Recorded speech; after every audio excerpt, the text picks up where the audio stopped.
수능은 끝이 났지만 입시는 이제부터 시작이죠. 올해 수능 난이도는 어땠는지, 또 입시 변수는 무엇인지 안수민 기자가 입시 전문가를 만나 들어봤습니다. 가채점 결과로 본 올해 수능 정답률 하위 문항 15개입니다. 언어와 매체 과목의 경우 하위 1, 2, 3위 문항까지는 지난해보다 정답률이 높지만 나머지 12개는 정답률이 월등히 낮습니다. 최고 난이도 문제, 소위 킬러 문항은 없어졌지만 전체적인 난이도가 높아진 겁니다. 미적분의 경우에도 하위 15개 문항 대다수가 지난해보다 낮은 정답률을 보이고 있고 영어 과목 역시 마찬가지입니다.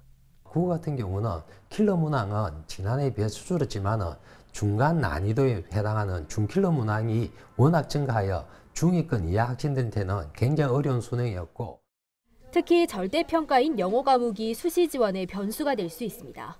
보통 영어 과목으로 수시 최저 기준을 맞추는 경우가 많은데 이번에 난이도가 높아지면서 점수가 낮아져 등급을 맞추지 못할 가능성이 커진 겁니다. 27년 만에 가장 높은 재수생 비율도 변수입니다. 올해 수능에 지원한 재수생은 31.7%로 응시생 3명 중 1명꼴입니다.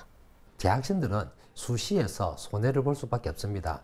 그 학생들이 재수생들이 상위권, 즉 1등급, 2등급을 차지함으로써 재학생들은 3, 4등급을 차지하는 구조가 되다 보니까 재학생들 입장에서는 수시 체제를 못 마치는 학생들이 증가하여 올해는 수시 이율 인원수가 전년에 비해 증가할 것으로 보입니다.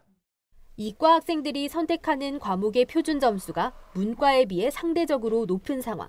학률과 통계를 만점 받은 학생은 표준 점수가 139점 내외로 나올 것 같고 미적을 선택한 학생 같은 경우는 표준 점수 만점이 147점 내외로 나올 것 같아서 약 9점 정도 차이가 날 것으로 보입니다. 즉 전년과 비슷하게 이과 학생들이 문과로 역교차 지원하는 현상이 많이 나타날 것으로 보입니다. 이과 학생들이 상위권 대학의 인문 계열에 지원해 교차 합격하는 경우가 늘어나 입시 변수로 작용할 수 있다는 이야기입니다. 전문가들은 현재 입시기관이 발표하는 등급 컷이 실제와 최대 5에서 6점까지 차이 날 수 있다며 가채점 결과 점수 차이가 크지 않은 수시 지원 학생들은 일단 논술과 면접 등 대학별 고사에 적극적으로 응시하는 지혜가 필요하다고 조언했습니다. 헬로티비 뉴스 안수민입니다.